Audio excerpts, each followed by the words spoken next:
لا حول ولا قوة إلا بالله العلي العظيم أعوذ بالله من الشيطان الرجيم بسم الله الرحمن الرحيم رب اشرح لي صدري ويسر لي أمري واحلل عقدة من لساني يفقهوا قولي اللهم صل على محمد وآل محمد وعجل فرجا. خواہران السلام علیکم. آج کا ہمارا موضوع درس تاریخ ہے، جس میں ہم پڑھیں گے مختصر حالات زندگی جناب فاطمہ زہرا سلام اللہ علیہا کے بارے میں. درس نمبر 3 جس کا PDF آپ سب کو بھیجا جا چکا ہے. آپ اس کا بغور مطالعہ کیجئے اور اس کی آڈیو بنا کر ہمیں ضرور بھیجیے. تو درس کا آغاز کرتے ہیں مختصر حالات زندگی حضرت فاطمہ زہرا سلام اللہ علیہا کا. آپ کی ولادت 20 جمادی الثانی سن 5 بعثت مکہ مکرمہ میں ہوئی. آپ کی شہادت 3 جمادی الثانی سن 11 ہجری کو مدینہ منورہ میں ہوئی. آپ کو ام ابیہا ام الائمہ سیدۃ النساء العالمین کہا جاتا ہے. آپ کے والد بزرگوار حضرت رسول خدا صلی اللہ علیہ وآلہ وسلم اور آپ کی والدہ گرامی جناب خدیجۃ الکبریٰ ہیں. آپ رسول اللہ کی تنہا و اکلوتی بیٹی ہیں. یہ ایک اہم موضوع ہے، ایک اہم پوائنٹ ہے، کیونکہ آج کل یہ بات بہت زور و شور سے بالکل رائج ہو رہی ہے کہ رسول خدا کی جناب فاطمہ زہرا کے علاوہ بھی 3 بیٹیاں تھیں اور ان کی شادی فلاں فلاں فلاں فلاں سے ہوئی، اور اس کو اس طریقے سے رائج کیا کہ اسے بالکل رسول خدا کے شجرے میں داخل کر دیا گیا ہے. تو اس چیز کا خلاصہ ہم پڑھتے ہیں کہ رسول خدا صلی اللہ علیہ وآلہ وسلم کے ساتھ جب جناب خدیجۃ الکبریٰ کی شادی ہوئی تو آپ باکرہ تھیں، کیونکہ ایک بات جو سماج میں رائج ہے، لوگوں نے بنا رکھی ہے اور غلط روایات و غلط تاریخ سے اسے لیا ہے کہ جناب خدیجۃ الکبریٰ کے بارے میں کہ وہ بیوہ تھیں اور ان کی پہلے سے 3 بیٹیاں موجود تھیں، یا وہ رسول خدا کی سے ہی جناب فاطمہ زہرا کے علاوہ 3 بیٹیاں تھیں. اس طرح کا لوگوں نے ایک من گڑھت ایک ریکارڈ تیار کر لیا ہے. اور باقاعدہ بھی کچھ دن پہلے سوشل میڈیا میں بھی ایک مولوی موصوف جو تھے وہ باقاعدہ جناب رسول خدا کا شجرہ لیے ہوئے بالکل تیار کھڑے تھے اور ان تینوں خواتین کو ان تینوں لڑکیوں کو، یعنی جن کا نام رقیہ تھا، زینب تھا، ام کلثوم تھا، جو جناب خدیجۃ الکبریٰ کی بہن کی بیٹیاں تھیں، خالہ کی بیٹیاں تھیں، تو ان مولوی موصوف نے ان تینوں بیٹیوں کو کہ جنہیں جناب خدیجہ نے پالا تھا اپنی بہن کی بیٹیوں کو، انہیں جناب خدیجہ کی بیٹیاں، رسول خدا کی بیٹیاں بنا کر پیش کرے تھے. باقاعدہ پورا شجرہ بنا رکھا تھا. تو یہ چیز ہر دور میں رہی ہے کہ اہل بیت کے فضائل کو گھٹایا جائے، چھپایا جائے اور کہیں نہ کہیں غلط طریقے سے ان کے مطلب جو دوسرے ہیں جو غیر معصومین ہیں زبردستی ان سے رشتہ جڑوا دیا جائے. تو باقاعدہ یہی کچھ انہوں نے کیا تھا سوشل میڈیا میں، اور جس کا آپ لوگ اگر یوٹیوب وغیرہ پہ سرچ ماریں گے تو آپ لوگوں کو اس کے بارے میں ڈیٹیل ملے گی. حالانکہ میرے اعتبار سے آپ لوگوں کو اس میں جاننے کی ضرورت نہیں ہے، اتنا جان لینا کافی ہے کہ بہت سی جھوٹ باتیں جو ہیں وہ رائج ہیں، اور جو تینوں لڑکیاں تھیں وہ جناب خدیجہ کی بہن کی بیٹیاں تھیں، لیکن انہیں رسول خدا کی بیٹیاں بنا کے پیش کیا جا رہا ہے. تو جناب رسول خدا صلی اللہ علیہ وآلہ وسلم کی جناب فاطمہ زہرا کے علاوہ باقی کوئی بھی بیٹی نہیں تھی. یہ اکلوتی تھیں رسول خدا کی. تو رسول خدا کے ساتھ جب جناب خدیجۃ الکبریٰ کی شادی ہوئی تو آپ باکرہ تھیں، یعنی کہ آپ غیر شادی شدہ تھیں۔ ایک اور بات جو میں نے شروع میں بتا دی کہ انہیں بیوہ کہہ کے رائج کر دیا گیا، حالانکہ وہ بیوہ نہیں تھی، باکرہ تھیں، یعنی کہ کنواری تھی، وہ غیر شادی شدہ تھیں، ان کی عمر 40 سال ہو چکی تھی۔ یہ تسلیم شدہ امر ہے کہ جناب قاسم، جناب عبداللہ اور جناب طاہر اور جناب فاطمہ زہرا بطن جناب خدیجۃ الکبریٰ سے ہیں اور رسول خدا کی اولادیں تھیں، اور اس میں اختلاف ہے کہ زینب، رقیہ، ام کلثوم حضرت کی لڑکیاں تھیں یا نہیں، لیکن یہ لڑکیاں ظہور اسلام سے پہلے، یعنی جب اسلام نہیں ظاہر ہوا تھا، نہیں پھیلا تھا، اسلام نہیں رائج ہوا تھا، تو اس سے پہلے یہ کافروں سے بیاہی جا چکی تھیں، جن کا نام عتبہ تھا، شیبہ تھا، اور پسران ابو لہب اور ابو العاص بن ربیع کے ساتھ ان کی شادیاں ہو چکی تھیں۔ تو ایک سوچنے والی بات یہ بھی ہے کہ رسول خدا کے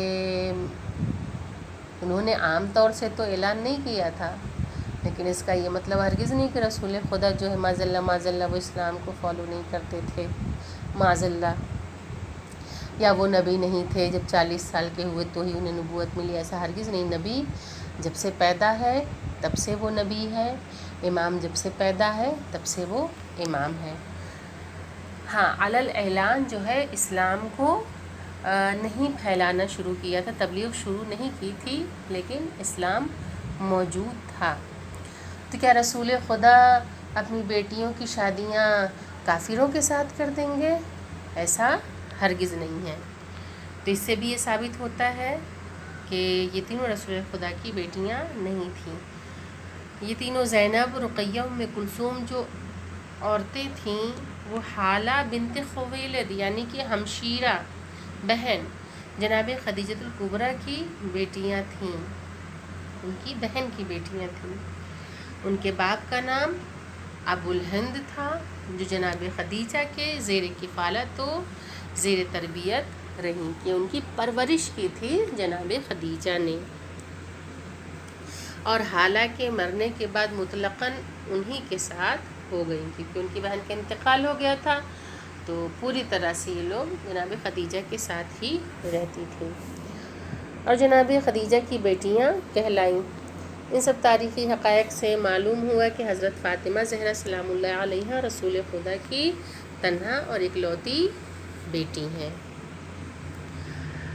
آپ کی والدہ جناب خدیجۃ الکبریٰ کی وفات کے بارے میں ہے کہ آپ کی والدہ ماجدہ جناب خدیجہ جب حضرت فاطمہ زہرا کو 5 سال اپنی ماں کی آغوش میں تربیت نصیب ہوئی تو جناب خدیجہ کی علالت سے جناب فاطمہ زہرا کو بے حد رنج ہوتا تھا، کیونکہ ظاہر سی بات ہے وہ ماں تھیں، اور ماں اگر بیمار ہوتی ہے تو بچوں پہ اس کا اثر سب سے پہلے سب سے زیادہ پڑتا ہے۔ تو جناب فاطمہ زہرا سلام اللہ علیہا بھی بہت غمگین تھیں، اور آپ اپنی ماں کی تیمارداری میں دن رات لگی رہتی تھیں، اور ان کے چہرے پر نظر جمائے انہیں دیکھا کرتی تھیں۔ ماں کا چہرہ بحال دیکھا تو خوش ہو گئیں، اور ماں کو پزمردہ دیکھا تو رنجیدہ ہو گئیں۔